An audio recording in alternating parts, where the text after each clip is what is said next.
You're listening to the Mile You're In podcast. Everything running related from 100 meters to 100 miles. And now, here's your host, Phil Patterson Jr. What's going on, everybody? Welcome back to another episode of the Mile You're In podcast. Today, I have another special guest for the show. Before we get into all of that, I just want to give my quick shout outs to my Patreon supporters, Becky from Miami and Francine from Pembroke Pines. I appreciate the support. It means a lot to me. So today I have someone I consider a friend. I've known her since 2016. I met her at the local Flanagan's 10K race. I actually chauffeured her around. Like, I felt like I was chauffeuring a celebrity around. It was her and a bunch of elite athletes that I had the privilege of picking up, taking to the race, and then bringing back to their hotel before they left. So I want to introduce everyone to my friend and one of the top, in my opinion, ultra runners, Ashley Brasovan. Oh, thanks, Phil. I know. I can't believe that was 5 years ago when we first met. It seems like it hasn't been that long, but you've accomplished some really cool stuff as well since then. Yeah, I mean, a lot has changed since then. I think for both of us, when I met you, you were still like what we would now, you and I would consider shorter distance runner. I mean, you still do marathons and some of the shorter stuff, but you're now known as more of an ultra runner, at least from what I've gauged. And yeah, I turned into a 100-mile addict. So that is true. I know. I was thinking 10K seems so short now. I definitely have not run very many 10Ks since 2016 and have geared more towards the 42K marathon, 50K distances versus 10Ks, but it was fun while it lasted. Yeah, and you actually, for those who don't know, you won that race. For a while, you had the record, but they've continued to bring in a lot of elite athletes that it seems like the record keeps dropping each year. Like, they're drawing more and more elite athletes. It's getting crazy. Their next race is in a couple weeks, which I'll be out there volunteering again. So it'll be fun to watch people that are extremely fast. And for those who don't know anything about you, why don't you go ahead and introduce yourself and give them a little bit of an insight on who you are and whatever you'd like to share. Yeah, of course. So I'm Ashley Brasovan. I'm currently residing in Golden, Colorado, but I did grow up in South Florida. So it was really nice going back to Flanagan's 10K in South Florida. I was born in Lakeland, but grew up in West Palm Beach. So really close to where Phil's at. And went to college at Duke University. So had a really successful high school career, won Foot Locker and got recruited to Duke, ran D1 there. I was injured actually most of my time in college, but then picked up competitive running kind of again after grad school back in Colorado and started on the roads, and now professional mountain and trail sub-ultra to ultra runner for Hoka. What made you decide to kind of move into the ultra running versus staying in that shorter distance? Well, I guess to set the stage a little bit, I guess I haven't moved up to 50-mile and 100-milers, and there are no plans to do that. So I still kind of consider myself on the lower end of ultras, still mostly focused on marathons, but definitely not the 10K distance at this point. I just think I've always been naturally more of an endurance focused athlete and have just come to kind of the 3 to 4 hour range of racing. It's a little more challenging and I think takes a little bit of mental toughness plus physical training side of things. I think I just had a very long history of injuries too. So once I was able to stay healthy for a little bit, it kind of made sense to maybe try to move up in distance and stop staying with the shorter distances for health reasons.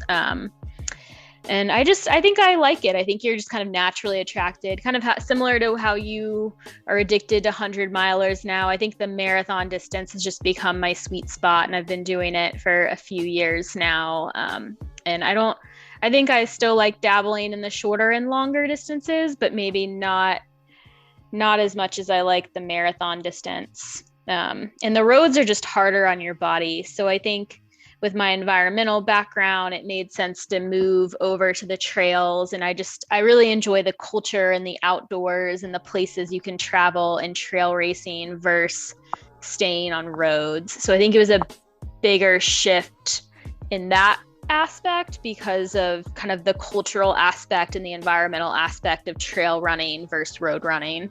What were some of the struggles initially? Because I know, like, for me, it was having to pay attention to where you're going, where, like, in road running or even just training, you kind of just put your head down if you want to. And, you know, when you get to a certain intersection, you have to make a decision, where on trails, you have to constantly look down, one, for the technicality of it to not fall.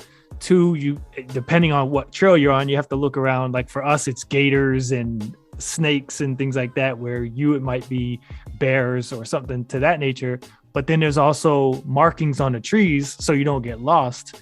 You know, what's all that like, going from something that's a little bit more set out for you versus you having to do some of the mental awareness work as well? Yeah, definitely. I think trail running definitely mixes things up. You do have to be aware of your surroundings almost at all times because, like you said, there's animals that jump out. We have a lot of elk and rattlesnakes on the trails where I live out in Colorado. So you always kind of have to be vigilant of that. There's a lot of rocks. You definitely need a lot more focus in terms of strength training on like glutes and stability muscles when you make that transition. And it's super easy to get lost in trail running and in races too. That was something I think I underestimated, because on a road, you just kind of, like you said, know the direction. And even on a road race, I mean, very few people make wrong turns on road races unless it's really poorly marked. Even if a trail race is really well marked, you always have to be looking out for the next flag, looking at the course the day before, making sure that you don't make a wrong turn, because there's so many different directions you can go with the trail race. If you're not focused 100% of the time, it is really easy to get lost. So I think road running has challenges too. So there's challenges to both. It's just adjusting to different challenges on the trails versus some of the maybe more monotony of roads. I think the roads maybe take a little bit more discipline because of the monotony and repetitive training and racing that roads require out of an athlete. And I know personally as well that obviously the longer you go, you tend to slow up a little bit your pace, just to keep that endurance lasting longer. But you have to factor in now, the biggest difference for me is the lack of aid stations, to where now you go from most of these races, you're going to have every 1 to 2 miles, there's an aid station. So you really don't have to carry much unless you want your own little personal gel or something that you know you're going to need that the aid station might not have. Where with trails, you're carrying handhelds or vests, sometimes clothing that you're going to need in the beginning or the end. So what was that challenge like adding? Did you feel weighed down? Did you feel slowed down? Like, what was that experience like? Yeah, that was hard as well. It feels weird actually going back to road racing and having, aid stations every mile and gels at your hand versus trail running. You definitely have to like map out the course the day before. Kind of, it is a little bit of a trial and error figuring out how much hydration you need and how many gels you need per hour and what that formula is for every race distance. And then you have to factor in altitude and hills, and all of those are variables that kind of change the amount of hydration and electrolytes and gels that you do need to carry. And at first I was very opposed to vests for the reason you said, because I thought it would weigh me down. But I think you end up making up more time staying hydrated and well fueled versus the amount of time you're slowed by carrying the extra weight. So I think once you start realizing that and have a few races under your belt and experiences, you do get used to it, but it was a learning curve. I mean, I went from nothing to realizing I needed a handheld to then investing in a hydration vest, and finally I'm like comfortable in the hydration vest for like the marathon distance. And then I don't know what you do in the 100-milers would be a whole nother learning curve with caffeine and staying up all night, and I'm not ready for that from a nutritional and what I need to carry perspective yet. I think the one thing I learned, because I finally started using a vest, I had one for years. I asked my wife for it for Christmas. She got it and it just collected dust because I wore it one time and I was like, this was a bad decision. But I feel like probably with anything in general, the more you do it or wear it or use it, you get used to it. And I felt like eventually it was noticeable the first maybe mile or 2 miles, and then you just forget it's there.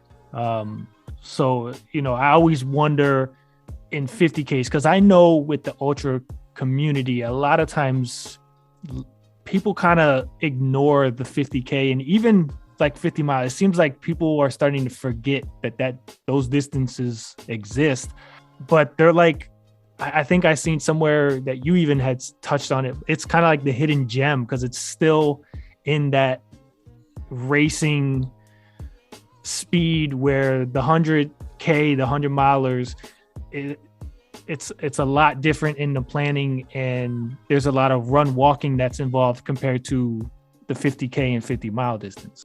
Right. Yeah, it is that kind of like specialty that no one really focuses on. So it's nice because you do get people coming down in distance from the 100K, 100-miler, but you get people coming up in distance from like the 20 and 30K. So it is kind of one distance where it's kind of an equal playing field, I feel like, for really long ultra runners and then really short runners as well. But I do feel like there's more money in some of the longer distances, and contracts from sponsors are typically more structured around some of the longer distances. So there is more incentive for athletes to continue moving up for that reason. So I think that's why you see people moving up so quickly, is because, you win Western States and it's a big paycheck. If you win like a 10K on the trails, it's like $500. So there's financial incentive if that's how you're making your living to continue moving up in distance, because UTMB and Western States are so historical and well known, but there's more financial incentives built into contracts to do some of those events for some of the shorter ones too. I did not know that. So you just taught me something new. Now to step back a little bit, your 2 Olympic trial experiences, obviously the first one, you kind of go in there, maybe you pick people's brains that have been there before, and you're learning on the go during the race as well.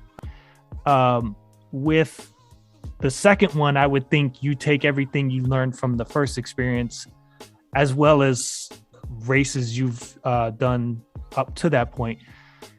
Kind of walk us through those 2 experiences, what they were result-wise versus your expectations, what you took from them to maybe use as you went back to ultra running, because I can't fathom being good enough to even make an Olympic trials event. So it's always intriguing to me what that's like for an athlete. Yeah, never say never. You never know. You could always hit anything. But yeah, like you said, 2016 and 2020 were very different experiences. 2016, I actually qualified through the half marathon 6 weeks before the trials. So I had zero expectations of even making it. It was like the third half marathon I'd ever run in my life, and I hit the time. And so I kind of had to scramble. I'd never done a run over like 90 minutes.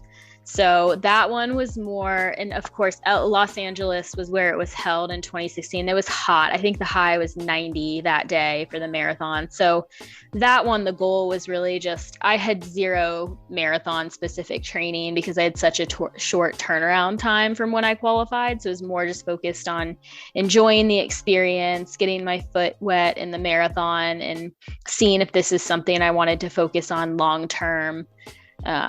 So it was super fun, and I turned back around after that and put in a real training block and ran another marathon a little bit faster at the end of 2016. And then after that, I was like, okay, I really want to try to qualify for 2020. And so I hit the standard through the marathon. And so 2020 was my fourth marathon.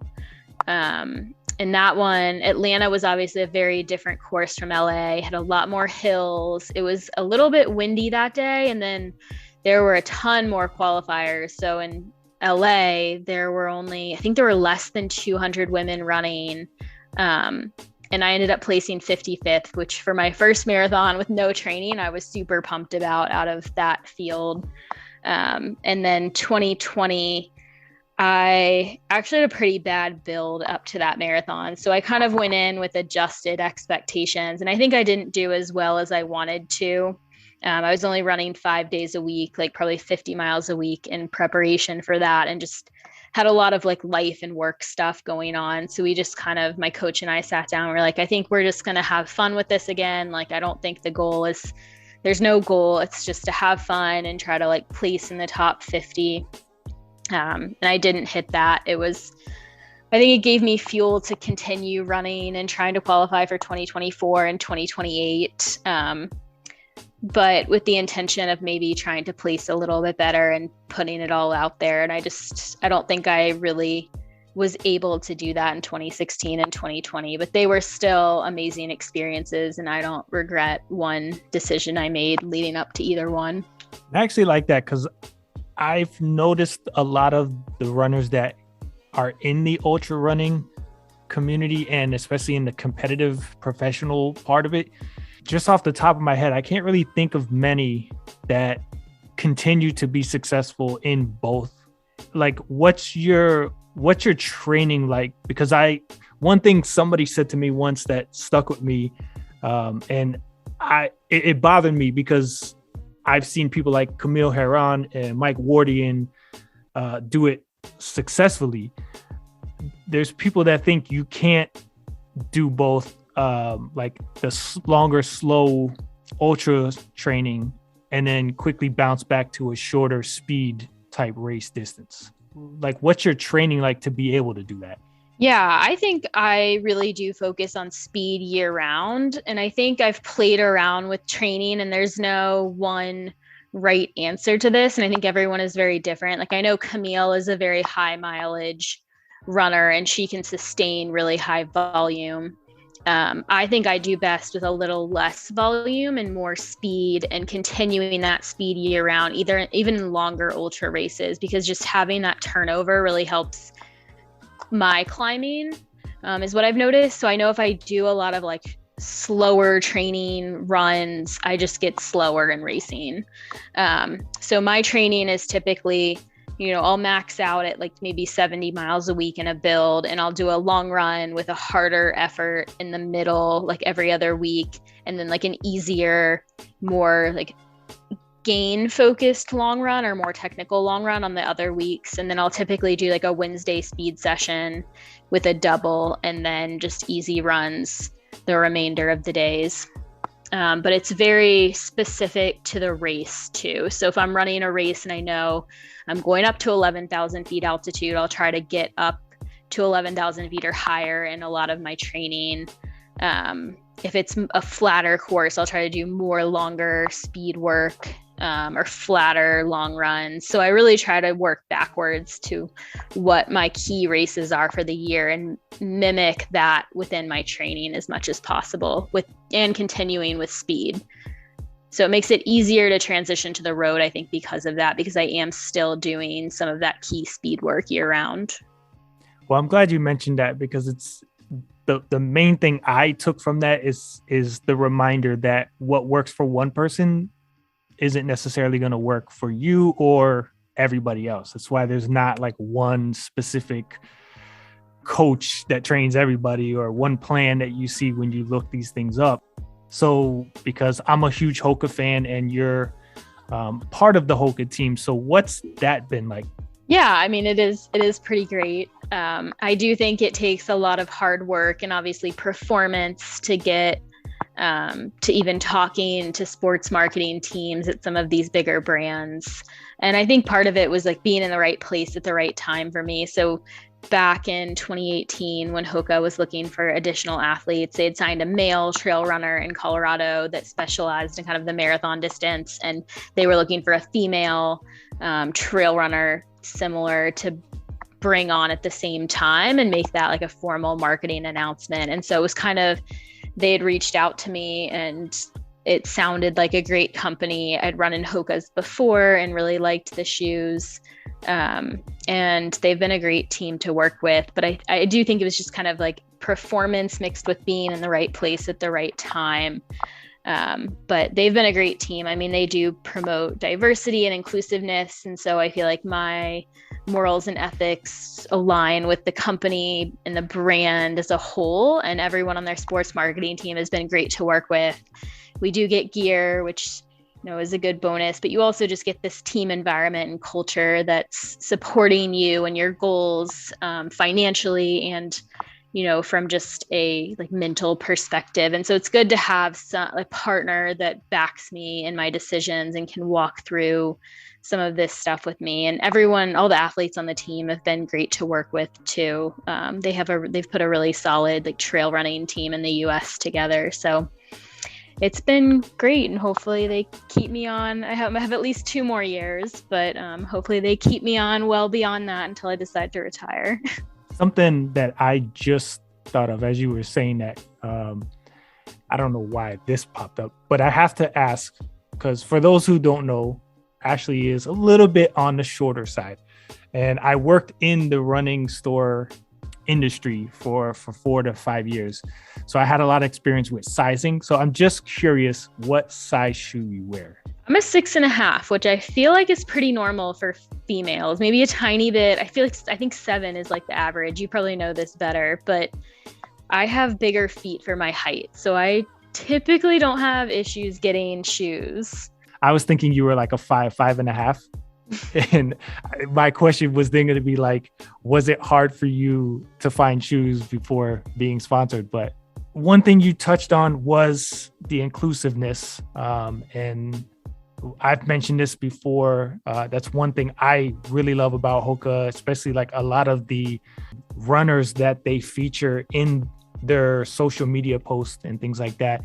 And it was something that recently came up that you and I kind of touched on, was the recent news that came out about Oregon and the body shaming. And I just wanted to touch on that because I know they go through their journeys. At one point I had lost up to 90 pounds, just getting back into shape and getting into running and eating a little bit better. And then with my personal issues that I've shared with everyone, I was put on some medication for my depression and started gaining weight. And it was, I've put on a lot of weight since taking that medication. And it's, your pride maybe, or your self-esteem takes that hit because clothes that used to fit or look good on you no longer do. And you have to be okay with accepting the changes that take place in your body, especially as we get older, or situations that are out of our control. And I feel like it makes you like something like that humbles you to where you are a little bit more compassionate towards people and understanding, and not just so quick to judge somebody. So first, I guess I would ask, is that something you've dealt with at any point? The body shaming, or even like things relating to your height? Yeah. And I think every person has probably dealt with some sort of bias in their lives.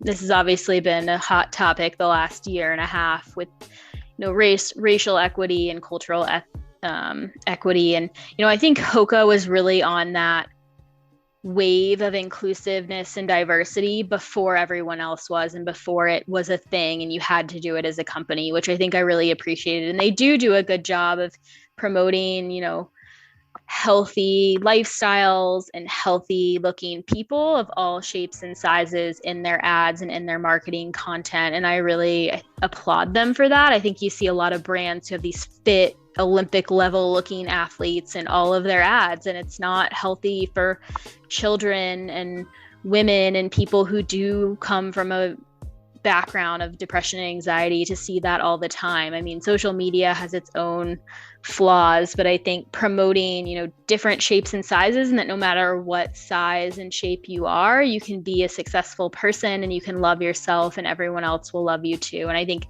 that's something I definitely really respect about the brand. But it was something like I've definitely felt, height, I've definitely felt biased against my entire life. I think even in my work today, people do judge you for being shorter, and there's this sort of power dynamic you feel when people are taller than you. There's some statistic where like most US presidents are taller than 5'11" because of the power dynamic you get from like a certain height.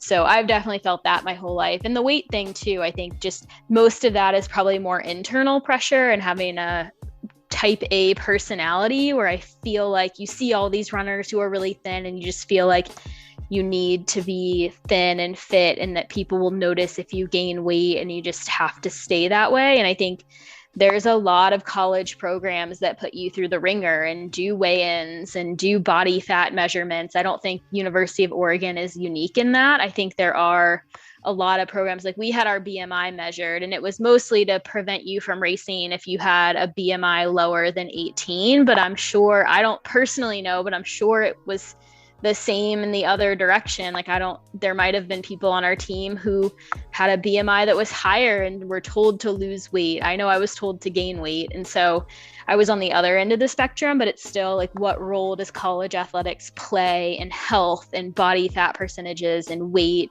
And I know I've talked to several Division I athletes who were in similar situations, which is sad. I think it's being brought to the forefront more and more. So we need more athletes like those at the University of Oregon kind of telling their story and sharing that to the world. But I think we have a long way to go before the system becomes a healthy one that really promotes long-term health and security and mental health in athletes post-collegiately. What would be your advice for somebody that's dealing with their image of themselves? What kind of advice or encouragement would you give them? Yeah, I think the first thing would definitely be seeking professional help, and getting maybe some references from friends who potentially are seeing like local help as well. I think, professional help and therapy, especially for mental health, can be really powerful if you have like a long-term plan and think about it as like an investment to your mental health. But I just think some other things, getting off social media temporarily at least is probably good. A lot of that is like you see these highlight reels of people and you see like unrealistic bodies and expectations. And I think that becomes unhealthy, and just trying to spend time doing things you enjoy with people who are positive influences in your life, and trying to get rid of some of the negativity, any negative people who you surround yourself with, just making sure your community is super solid too, and you have people that are going to support you through the tough times and the good times, and be there for you, and aren't super negative. But I think social media is a big culprit. And then I think there is some power in seeking therapist or someone who can help you work through some of your mental issues long term. I know I worked with someone for several years in college and after college, and it was really nice just to have someone to go talk to when I needed that support and wasn't having a great day. Well, I appreciate you for sharing that. And I want to turn it a little bit to another, I think we're all tired of talking about this, but the only reason I'm going to bring it up is just the challenge that you had. For you, the quote was, it took 6 months, 2 weeks, and 5 days to break you. So I guess my first question would be, what do you mean by breaking you? Yeah, I think just like it finally getting to me. I think we've all been on a roller coaster ride the last year and a half, right? It's, everyone's had ups and downs. And I think I'm someone who really thrives off of stability and some sense of community and just having a plan. And I think COVID and the lack of uncertainty and not being able to like have a direct path forward was really what ultimately got to me. I'm fine now. I don't think COVID was the worst thing I've experienced in my life by a lot. I've definitely been through way worse things. You're forced to stay inside and watch Netflix all day. Not the worst thing in the world. But I think at this point, we're kind of on an upward trend. We're a little more certain in where things are heading. We kind of know more about the virus. I think that was kind of the point where like the first couple months you had hope it was all going to end soon. And then by month like 6 or 7, it was like, okay, we have no idea when this is going to end. We don't know if there's ever going to be a cure. We don't know how people are infected. We don't know what works and what doesn't work. And so there's just so much uncertainty that was hard for me to grasp because I thrive off of so much like stability and certainty and like knowing, that 1 + 1 = 2 and that there is a path forward. And I think that was what kind of got to me after a while. And now, we kind of know what we're dealing with. It's like your personal choice, whether you believe in vaccination or masks, and everyone can kind of think for themselves at this point and make the best decision based on their current health situation and medical and religious beliefs, right? So I think there's a lot more certainty on like where you're headed and where your personal journey with COVID will go. But I think it has had a lot of positives and it has had a lot of negatives. I mean, I love working remote now too. I didn't like commuting before. So it's nice to wake up in the morning and go to your couch and work and get more done, and you don't have to drive anywhere. So I think there are a lot of like life changes that I'm going to take moving forward that I won't go back to pre-COVID ways. For the running side of it, it's always been the same. I've said this many times on other episodes that here in Florida, it was like we never really closed for the most part. So I was still able to train and do everything pretty much like I did before, because I've always been running outdoors. I didn't go to gyms or anything that required a change in that aspect. For you, being in a different part of the United States, what was that like, especially trying to stay ready for an Olympic trials event and be competitive as a professional runner? Yeah, it was a little bit different. I think the biggest impact was just races getting canceled and not being able to travel internationally for races. Training was pretty much the same other than, yeah, you're right, gyms closed down. So we actually had a gym in our office that I used to do weights. And so I ended up buying my own weights and we kind of have like a little setup in our house for that. But training stayed the same. It was weird to plan a racing schedule, especially in 2020. It seemed like 2021, most stuff was back to normal, at least in the US. And I was able to go abroad once this year to Italy to race as well. So it seems like 90 or 80% back to normal this year. And I'm hopeful that by 2022, racing and training will be completely back to where they were pre-COVID. I think everyone's kind of figured out how to host a race and an event at this point. Colorado did shut down, but it was mostly indoor stuff. So the trails got really crowded, which was a little bit unfortunate for those of us who were trail users before COVID, but those have kind of calmed down and we're back to kind of pre-COVID trail usage, I would say, too. And I'm hoping, this is just from what I experienced with people that were trying to get out and just escape being trapped in their house all the time. I noticed the people that were exercising now, you noticed a big increase in trash being left. And I'm wondering on the trails what that was like. Did you notice a difference? Because I know a lot of the trails can get dirty pretty quickly because people are very inconsiderate when it comes to that, and they don't want to hold their trash until they find the next garbage can. So was that something you noticed? Not as much in Colorado. I think people are a little bit more environmentally friendly in Colorado than Florida. There was more dog poop. That was an unfortunate side effect of COVID. And I think parking was really bad. Like you would have to get to a trailhead at like 7 a.m. on a weekend or on a nice day to get a parking spot. And so there was like overflowing parking and traffic issues the dog issue. And then I think just trail etiquette, like mountain bikers not knowing who has the right of way and horses on the trails. And I think those were probably the bigger issues out in Colorado. Yeah, I would say, I guess we would call it sidewalk etiquette here. Speaking of races, though, you just recently competed in Pikes Peak Ascent race.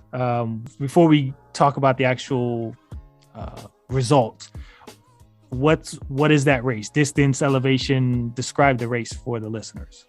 So it is up Pikes Peak, which is located in Colorado. It's in Colorado Springs, and it's pretty challenging race physically. So last year I actually did the marathon, which is up down, but this year I just did the ascent. So it's a half marathon. I think it's exactly 13.1 miles. It is 8,000 feet of gain. So you start at about 6,000 feet and you go all the way up to 14,000 feet elevation. And so there's obviously a big temperature change. I think it was like 60 at the bottom and like 30 at the top and almost snowing on that day, which is in August. So it's not in the winter, it's in summer, and it's still borderline snowing at the top. And then you get bussed back down, but it's a super fun race. It's weird to not run downhill too, but very challenging in terms of altitude gain. There are no downhill portions. And just the weather and temperature differences you can experience from the top to the bottom with 8,000 feet and change. And I noticed from the one clip, I know I seen some pictures, but there was one clip I saw. It looked like it was very foggy. Did you run the entire thing, or did you have to take walk breaks at points? I would say I ran like 95% of it.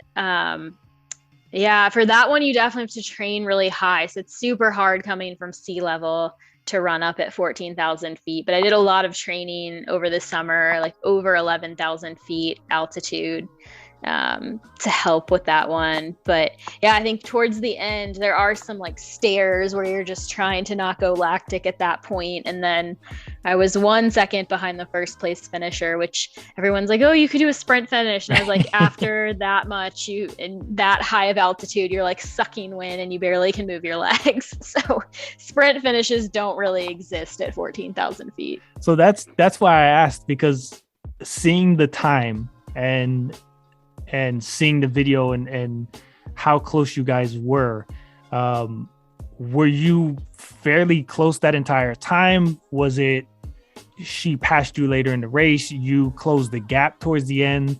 Because I would think the closer you get, the more you get a little bit of a mental push, but your body can only handle so much, and you're trying to time it just right of when you make that last push, if you have anything left. How was the, I guess, back and forth between you two to that point? Yeah, so with 3 miles to go, I was actually in fourth and passed two women with like 2 miles to go. And then Allie, the woman who won, I made up probably a couple minutes on her in the last 3 miles and just there wasn't enough space left in the race to fully pass her. But I was pretty happy. I had passed almost 3 people in 3 miles of people just slowing down and not being able to make it or getting cold or walking. So I was close. If the race was a little bit longer, I probably could have passed her, but I closed the gap those last 3 miles, and then there just wasn't enough race left to fully pass her. Compared to expectations going into the race, how did you do? That was about what I was expecting. So I've been second at Pikes Peak for 3 years in a row. So it's pretty on par with my past results. I can never get the win, but I can always get second. And I was coming off my first like bigger ultra Speed Goat 50K like 3 weeks before that. So I wasn't quite sure how I was going to feel. And I kind of made the decision like 2 days before to run Pikes Peak, pending like how my body was feeling. So I didn't have that much in terms of expectations. I love that race, and it's close to home, and it's kind of a historic and iconic race. So I just love doing it. And time wise, because I know that's something I started drilling into my head lately, is not always looking at the result, but time-wise. So as far as your time, was it on par to what you were expecting or hoping, or better, worse? I think I was hoping a little bit faster, but that race is weird because it was super windy that day, which really impacts you. And then there's something about the pressure towards the top with it will slow down time. So I think between the wind and the rain/snow and just the pressure on that day, you just kind of have to throw time out the window. I think last time I ran like 5 minutes faster than that. But it was a perfect day, no wind, super sunny. So you can just get really any weather condition with that race. So you kind of can't go by time too much. And the years when it is clear and there's no wind, I think that's when you really need to hammer it, because that's when you can get a good time. But it's hard when it's windy and you're up at high altitude and it's cold and rainy. That just really slows people down. So I think the times overall this year were slower than average. And to move into a little bit more of a personal side of things, this is not intentional, but it seems like back-to-back interviews now, I'm bringing on guests that are recently engaged and close to getting married. So to put pressure, I guess, on the men, I guess first we would say, how was your proposal experience? Because I know that's big for women and the pressure on men. Yeah, it was exciting. I kind of thought it would happen this year. I just didn't know that early. So he proposed in April of this year in Rocky Mountain National Park. So it's Free National Park Day. So we actually went up to Rocky Mountain National Park and did like a run and a hike. And so around this kind of lake that was all covered in snow and ice, it was like really gorgeous backdrop of the Rocky Mountains is kind of where he did it. And so it was exciting. Obviously a little bit weird of a time to try to plan a wedding, but we're both really excited. Well, I definitely want to congratulate you on that. I know it's a big step in a lot of people's lives, and I wish you guys the best in that. Now, is he a runner as well? Yeah, he does run. He bikes and skis and kind of is just like overall athletic. So not just like a straight runs only, which is nice. It's nice to kind of be with someone who's a little bit more diverse in terms of athletic background. And is there, I've seen this trend a little bit lately. Are you going to wear running shoes with the dress? I don't even think we know what we're gonna do yet. So we're still in the planning. We went through the whole like, oh, do we want to do a big wedding? And the service industry is pretty terrible and challenging to deal with at the moment. So we have everything on the table, from going to the courthouse and signing a paper to going to the top of a mountain in a helicopter and getting eloped to, I don't know what we're gonna do. That's our winter project. Well, one other thing I wanted to talk about, because it's an interesting career to me. You're a energy efficiency, renewable energy consultant. So tell us about that, because that is a lot for me. Yeah, it's a very unique position. Not super popular in Florida, since you all are a little bit behind Colorado in terms of climate change.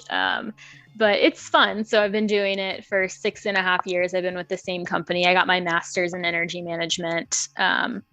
And essentially the best way to describe what I do, I work with local governments in Colorado, so cities, counties, and park and rec districts on energy and water efficiency retrofits. So we do everything in-house, from design, engineering to construction. And then we go back and measure the greenhouse gas emission savings afterwards, after we've constructed the project. And then we also do renewable energy, mostly focused on solar and then storage. So backup generation on site. If the grid goes out, that site will have backup power. So promoting kind of the resiliency aspect of it. That is very interesting. And it sounds like it probably, well, now that you do it and you've been doing it for a while, it's probably a lot easier than what it sounds like. But it sounds like I would like be stressed out, like way over my head with that. It is challenging. I will say it's not, the easiest career path, but I think I'm learning a lot, and COVID was really challenging with trying to figure out how to do everything remote and virtually, and holding client meetings and working sessions remote. But I love it. And ultimately at the end of the day, it's worth it to feel like you're kind of making a difference in society and contributing to climate change and emission reduction. So yes, I will say it is challenging, but I love it and it makes me feel fulfilled. So it's worth it at the end of the day. And that's the key, because if you don't enjoy what you do, then every day is just miserable, and that's no way to go through life, especially lately with everything else going on. For anyone who wants to follow you along in this journey, or maybe even some of the renewable energy people out there that heard that and they're now interested and may want to pick your brain and things like that, where can people follow you on social media? Yeah, so I'm on Instagram, Ashley Brasovan. I think it's Ashley_Brasovan, and then Strava. And then for anyone interested from a career perspective, I'm also on LinkedIn. So I'm sure you'll provide the spelling of my name, but if you just type in Ashley Brasovan, it should pop up. And I'm happy to chat with anyone. So feel free to reach out to me if you have any questions on running or my career and the energy efficiency and renewable energy space. Happy to chat and connect with anyone. What's next? What can we look forward to with you in anything, life, personal, or professionally? Yeah, so I'm actually, and from a running perspective, I'm doing the US Trail Marathon Championships on Saturday. So that's very close. Yeah. And I'm excited. That'll kind of be my last race of the year. And then I'll shut things down and just take a little bit of a break to focus on wedding planning and getting some projects closed out from a work perspective the rest of 2021. And then, kind of waiting to see, waiting to hear back on a few things for 2022, and then hoping to spend like the later half of December kind of planning out what 2022 from a life perspective will be like. Well, I appreciate you coming on. Thank you again. And until the next episode, I'll see you guys. Great. Thanks, Phil. Thanks, everyone. Thanks for listening to the Mile You're In podcast. If you enjoyed it, make sure to like, share, and subscribe. Check out previous episodes and more at heelstriker954.com.